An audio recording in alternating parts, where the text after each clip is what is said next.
नमस्कार, स्वागत है आपका हमारे चैनल पे। हम बात करते हैं पूर्व उपराष्ट्रपति हामिद अंसारी की। हामिद अंसारी बहुत बड़े जो है कांग्रेस के नेता रहे हैं और भारत के जो है सबसे बड़े संवैधानिक पद पर उपराष्ट्रपति के पद से जो है सेवा निवृत्त हुए हैं। और उन्होंने एक बार पहले भी इस तरह की बात, जब सेवा निवृत्त हुए थे, उन्होंने ये भी कहा था, सेवा निवृत्त होते ही उन्होंने ये कहा था कि अब ये देश जो है असहिष्णु है, अब यहाँ पर जो है सहिष्णुता नहीं है। तो ये इस तरह के जो बयानबाजी जो वो करते हैं। और आज वो जब शशि थरूर की एक पुस्तक का विमोचन कर रहे थे, वर्चुअल कार्यक्रम था उनका, और उसमें ये कहे गए कि ये कोरोना से भी भयंकर बीमारी यहाँ पहले उत्पन्न हो गई है भारतवर्ष में, इस देश में, वो है ये राष्ट्रवाद और धार्मिक कट्टरता। अब वो किस तरह संकेत कर रहे हैं कि धार्मिक कट्टरता और राष्ट्रवाद किस तरह से जो है कोरोना से भी भयंकर बीमारी हुई है, ये समझ में नहीं आ रहा है कि किस तरह से जो है इतने बड़े संवैधानिक पद पे रहते हुए हामिद अंसारी क्यों इस तरह की बातें करते हैं। क्योंकि वो एक जो है पार्टी से ऊपर उठ करके जो है देश के हैं, लेकिन इस तरह से अगर वो पार्टीवादी अभी भी जो है कांग्रेस और भारतीय जनता पार्टी की बात करते हैं, तो क्योंकि राष्ट्रवाद और कट्टरवाद जो है अभी विपक्ष में जो कांग्रेस सरकार है वो इस तरह के टारगेट करती रहती है, लेकिन इतने ऊंचे पद पे गए हुए व्यक्ति को इस तरह से बोलने का ठीक नहीं होगा। हमारे साथ जुड़ रहे हैं राजनीतिक विश्लेषक और संघ मामलों के जानकार से पवन त्यागी जी। सर, आपका बहुत बहुत स्वागत हमारे चैनल पे।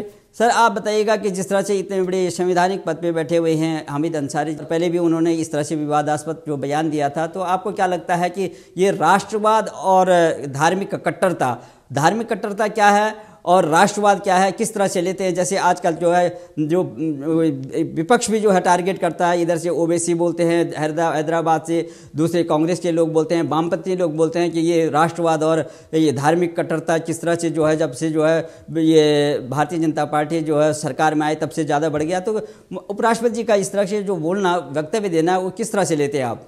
देखिए, आपने जैसा कहा कि ये कितने भी बड़े पोस्ट पर बैठ गए हैं, लेकिन उसके बावजूद जो भाषा है वो एक तरह से दिखाती है कि किस तरह की जिहादी मानसिकता उनके अंदर है, कि वो राष्ट्रवाद को बीमारी बता रहे हैं। अब आप समझिए, उपराष्ट्रपति पोस्ट का व्यक्ति और क्या कह रहा है कि इस देश में कोरोना के आने के पहले दो भयंकर बीमारी पहले इस देश को लग चुकी है, धार्मिक कट्टरता, आक्रामक राष्ट्रवाद।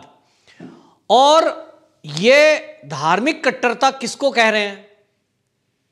ये धार्मिक कट्टरता कौन फैला रहा है, किसकी तरफ इशारा कर रहे हैं? तो वो मोदी जी का नाम लिए बगैर उस सरकार को घेरने की कोशिश करते हैं। और वो क्या कहते हैं कि 4 वर्ष की अवधि में भारत के अंदर उदार राष्ट्रवाद से सांस्कृतिक राष्ट्रवाद तक ऐसी नई राजनीतिक परिकल्पना का सफर तय कर लिया है जो लोगों के दिमाग में मजबूती से घर कर गया है। वो कहते हैं इससे अच्छा दोनों के मुकाबले देश प्रेम अधिक सकारात्मक अवधारणा थी। वो ये कहना चाहते हैं कि जब 2014 से पहले कांग्रेस की सरकार थी तब इस देश में देश प्रेम अधिक था, अब कट्टरता अधिक है। और वो धार्मिक कट्टरता और आक्रामक राष्ट्रवाद, मतलब आप समझिए राष्ट्रवाद और राष्ट्रवाद में भी उन्होंने आक्रामक राष्ट्रवाद दो उन्होंने बता दिए। हामिद अंसारी जी की इस बात से ये लग रहा है कि वो एक तरफ तो ये कहना चाह रहे हैं कि मोदी जी के शासनकाल में धार्मिक कट्टरता ज्यादा बढ़ी है, दूसरा वो कहना चाह रहे हैं राष्ट्रवाद आक्रामक हो गया है। ऐसा मैं इसको लाऊं, आक्रामक राष्ट्रवाद माने जो राष्ट्रवादी लोग हैं वो आक्रामक हो गए हैं, इनका मतलब ये है। तो हामिद अंसारी जी मुझे ये बताइए कि 70 साल शासन करने वाली कांग्रेस, इस देश में जो 70 साल किया है, जब आप शासन में थे, मोदी जी के केंद्र में प्रधानमंत्री बनने के पहले क्या इस देश में धार्मिक कट्टरता नहीं थी? क्या यहां उनके पहले हिंदू और मुस्लिम कभी दंगे होते ही नहीं थे? हिंदू मुस्लिम सब साथ मिलकर खाते थे, मिलकर रहते थे, सब बड़े प्रेम से रहते थे, कोई सिंगल दंगा हुआ नहीं कांग्रेस के शासन में। ऐसा था क्या? हकीकत तो यह है कि अगर दंगों की तुलना की जाएगी हिंदू मुस्लिम राइट्स की, आप देखिए उठा करके, जो धार्मिक कट्टरता के कारण से होता है, तो आप तुलना करेंगे 2014 के बाद वो दंगे ओनली 5% रह गए, केवल 5%। कांग्रेस के शासनकाल से और मोदी जी की तुलना करिए तो जब दंगे हुए हैं पिछले दशक में, 2 दशक पिछले ले लीजिए और अभी 6 साल मुश्किल से हुआ है, तो केवल 5% रह गए हैं। और वो 5% भी धार्मिक कट्टरवाद के जो दंगे हुए हैं वो कराए गए हैं, हुए नहीं हैं। उनके पीछे साजिश थी, ये खुलासे हुए हैं। जैसे कि दिल्ली का उदाहरण लीजिए। दिल्ली में जो धार्मिक कट्टरवाद के कारण हिंदू मुस्लिम दंगे हुए, दोनों तरफ से मौतें हुई, किसने कराए? क्या वो लोग अपने आप उकसे थे कि कोई वहां पर मेला चल रहा था, कोई नमाज पढ़ रहा था मस्जिद से, सामने कोई जागरण कर रहा था या राम कथा कर रहा था, 2 पक्षों में झगड़ा हुआ, उसके बाद पथराव हुआ, उसके बाद गोलीबारी हुई, दंगा हो गया? नहीं सर, यह दंगा पीएफआई के द्वारा योजनाबद्ध तरीके से कराया गया, जिसमें देश के राजनीतिक दल, जो कि ताहिर हुसैन नाम सामने आया, वो सामने आया और पता लगा कि पीएफआई को विदेशों से फंडिंग हुई है। उसमें जेएनयू और एएमयू जैसे छात्रों का इन्वॉल्वमेंट है। उसमें जो है जामिया के छात्रों ने बाकायदा पूरे दिल्ली को घेर कर और उसमें तकरीरें की हैं, लोगों को भड़काया है। तो उसमें छात्र भी लगे, उसमें राजनीतिक दल भी लगे, उसमें पीएफआई जैसा मुस्लिमों का एनजीओ कहलाने वाला संगठन भी जुड़ा, उसमें विदेशी फंडिंग भी हुई, उसमें हथियार इकट्ठे होकर और योजनाबद्ध तरीके से टेंट लगाकर सड़कों को घेरा गया। मैंने उस जगह का दंगे के टाइम में, क्योंकि मेरी ड्यूटी उस जगह रहती थी ईस्ट दिल्ली में, मैंने देखा है कि किस तरह से यमुना विहार क्षेत्र में किस तरह से घेर कर सड़कों के बाहर खड़ी हुई गाड़ियां और दुकानों को चुन चुन कर आग लगाई गई। ये धार्मिक कट्टरता है। किसने फैलाई? ये योजनाबद्ध तरीके से ये कराया गया। उस कांग्रेस के शासन में, जब केंद्र में कांग्रेस होती थी, ये दंगे कराए जाते थे। सीएए का विरोध कोई नागरिक कर नहीं रहा था, क्योंकि इस देश के नागरिकों का, मुसलमानों का किसी का लेना देना नहीं था उससे। लेकिन ये कांग्रेस, सोनिया गांधी, उन्होंने आह्वान किया लोगों से, सड़कों पे निकलिए। तो ये धार्मिक कट्टरता मोदी जी की देन नहीं है। हां, आपको अब धार्मिक कट्टरता दिखाई दे रही है, क्योंकि अब दूसरा पक्ष भी खड़ा होकर मुकाबला करने लगा है। पहले पिटता था, मौन हो जाता था, जांच होती नहीं थी, पता चलता नहीं था, नेताओं के नाम उजागर नहीं होते थे। पीएफआई नाम कभी आया, छूट गए वो सबूतों के अभाव में। कोई जेएनयू एएमयू का, जामिया का कोई आदमी पकड़ा ही नहीं गया। ये सब स्टूडेंट हैं, इनके खिलाफ क्या कार्रवाई कर रहे हो? तो बच्चे हैं। और ये कह करके कानूनी पेचीदगियों के चक्कर में छूट जाया करते थे।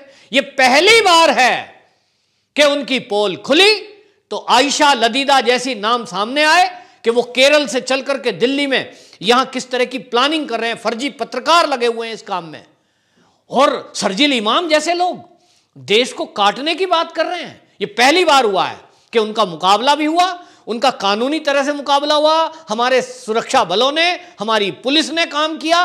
पहली बार ईडी ने और सीबीआई ने जांच की और सब बवंडर खुल के आया कि इसके पीछे तो राजनीतिक दल थे जो देश को जलाने की बात कर रहे थे। अब मुकाबला होने लगा है तो इनको दर्द होने लगा है, क्योंकि ये चाहते ही नहीं थे कि इस देश में अमन शांति हो। अगर अमन शांति रहेगी तो फिर इनकी रोटियां कैसे सिकेंगी? ये कैसे कहेंगे मुस्लिमों के बीच जाकर के कि तुम्हारे को ये संगी हैं, आरएसएस वाले हैं, ये मार देंगे अगर ये सत्ता में आए? क्योंकि 2014 के बाद अगर केवल सीएए के विरोध के नाम पर जो कुछ छुटपुट दंगे हुए हैं, अगर उनको निकाल दें तो कोई दंगा नहीं हुआ। तब ये कैसे कहते कि मोदी जी आरएसएस के आदमी हैं और देखिए मुसलमानों को मार रहे हैं? क्योंकि दंगे तो हुए ही नहीं। और इसलिए इन्होंने प्लानिंग करी कि मोदी को बदनाम करने के लिए कुछ प्लांट किया जाए ताकि मोदी को बदनाम किया जा सके। तो हामिद अंसारी जी, आप उपराष्ट्रपति रहे, आपको यह शब्द शोभा नहीं देता। दूसरा, इन्होंने कहा आक्रामक राष्ट्रवाद। यह आक्रामक राष्ट्रवाद क्या होता है? राष्ट्रवाद तो सुना है कि राष्ट्र के प्रति प्रेम, राष्ट्र के लिए कुछ कर गुजरने की इच्छा शक्ति, राष्ट्र के लिए कुछ त्याग करना। अब यह राष्ट्रवाद, कट्टरता, आक्रामक राष्ट्रवाद, यह क्या है साहब? यह हामिद अंसारी जी ने इसलिए कहा क्योंकि कांग्रेस के 2014 से लेकर और आजादी के बाद का कालखंड जो रहा है, जब तक कांग्रेस का शासन रहा, तब तक इस देश में राष्ट्रवाद के नाम पर कोई भी जवाब देने वाला था ही नहीं। पता ही नहीं चलता था कि राष्ट्रद्रोही कौन है। कश्मीर में अलगाववादी बोल रहे हैं कि ये तो भटके हुए बच्चे हैं जो पत्थर उठा रहे हैं, सेना पे मार रहे हैं। माफ कर दो, पैलेट गोली मत चलाओ। पैलेट गोली चलाने से इनके शरीर में घाव लग रहे हैं।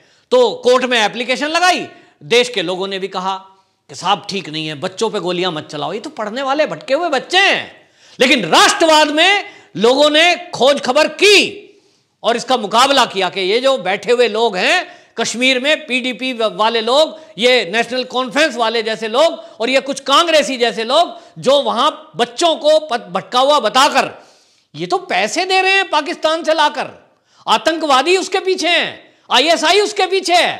और जब लोगों ने इसका विरोध करना शुरू किया और कानून बनाने की मांग की, सरकारों को प्रेशराइज किया कि इनके विरुद्ध कार्रवाई की जाए कड़ी से कड़ी, तो इनको लगता है कि ये तो आक्रामक राष्ट्रवाद हो गया।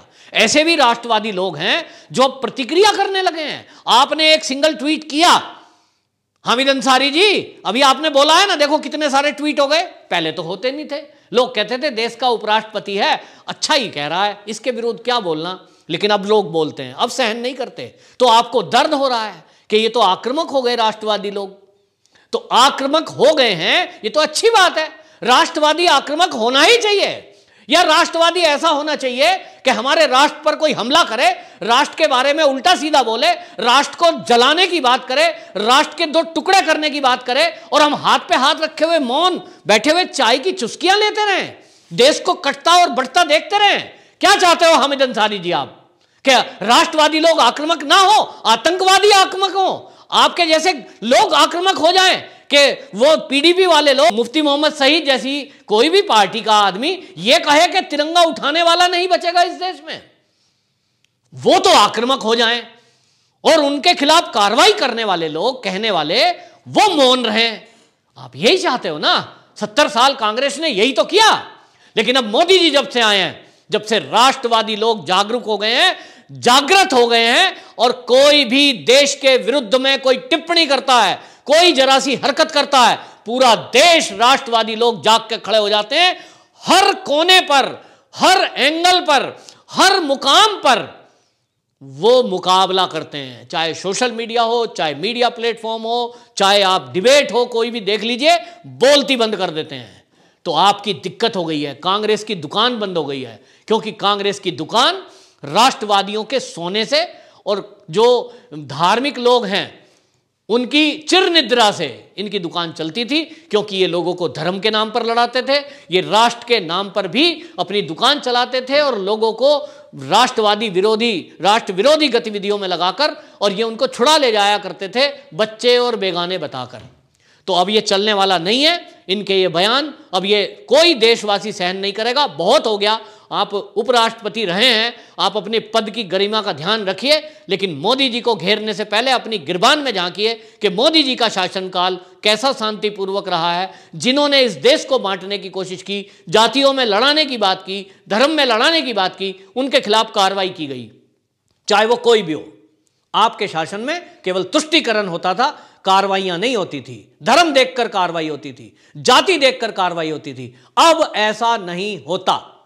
बिल्कुल, जिस तरह से जो विभिन्न राजनीतिक दलों के जो राजनीतिज्ञ लोग होते हैं, वो उनकी जो है विचारधाराओं का जो है मेल नहीं खाता, वो इस तरह से अनाप शनाप बयानबाजी करते हैं और उसमें वो सरकार को घेरते हैं, और सरकार को घेरते समय जो है वो देश का भी भान नहीं होता उनको कि हम बोल क्या रहे हैं, वो देश हित में है या नहीं है। लेकिन एक संवैधानिक पद से जो है रिटायर्ड व्यक्ति, जिनको कि महामहिम की संज्ञा दी जाती है, महामहिम करके उनको संबोधित किया जाता है, और वो देश के प्रथम नागरिक के बाद आपका नंबर दूसरा नंबर आता है, देश के दूसरे नागरिक कहलाते हैं आप। तो आपके तरफ से जो है इस तरह की जो है टिप्पणी करना, बयानबाजी करना, वो हमारे देश के सामाजिक समरसता को भी जो है नुकसान पहुंचा सकता है। आप जब सुरक्षा कवच में रहते हैं, तो अभी भी रिटायरमेंट के होने के बाद भी आप सुरक्षा कवच में हैं, और आप बोलते हैं कि देश जो है अब असुरक्षित है, सुरक्षित नहीं रहा, यहाँ पर नागरिक असुरक्षित। तो लोगों में जो है, जो जिनके पास जो आम जन है, जिनके पास कोई सुरक्षा नहीं है,